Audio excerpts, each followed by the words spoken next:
હિંમતનગર ખબર ન્યૂઝમાં આપનું સ્વાગત છે। તો જોઈએ આજના મહત્વના સમાચાર સાબરકાંઠાથી। સાબરકાંઠા હિંમતનગર 30 માર્ચ રવિવારના રોજ બ્રહ્મશક્તિ સેના દ્વારા આયોજિત ભૂદેવ પ્રીમિયમ લીગ સાબરકાંઠા 8 જિલ્લાની ટીમ પ્રદર્શન કરી ક્રિકેટ ટુર્નામેન્ટનું ખૂબ જ સુંદર આયોજન કરવામાં આવ્યું હતું।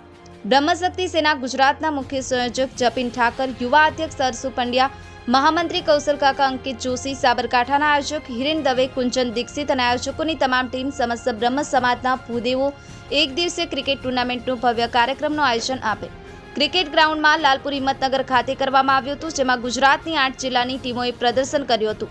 જેમાં આમંત્રિત મહેમાન હિંમતનગર નગરપાલિકાના પ્રમુખ વિમલભાઈ ઉપાધ્યાય, શ્રી સમસ્ત બ્રહ્મ સમાજ ગુજરાત રાજ્ય કક્ષાના મુખ્ય સંગઠક અતુલભાઈ દીક્ષિત, શ્રી સમસ્ત બ્રહ્મ સમાજ ગુજરાતના સાબરકાંઠા જિલ્લાના પ્રમુખ મનોજભાઈ પુરોહિત, યુવા પાંખના જિલ્લા પ્રમુખ હર્ષલભાઈ રાવલ, હિંમતનગર ભારતીય જનતા પાર્ટીના શહેર પ્રમુખ Kuldeepbhai Pathak, A division Himmatnagar PI Chaudhary સાહેબ હાજર રહ્યા હતા। એડિટર ઝાકીર હુસેન મેમન, હિંમતનગર ખબર ન્યૂઝ રમેશ સત્યની સાથે। આપની આસપાસ બનતી ઘટનાના સમાચાર જોવા માટે હિંમતનગર ખબર ન્યૂઝને લાઇક કરો, શેર કરો, ચેનલને સબસ્ક્રાઇબ કરો।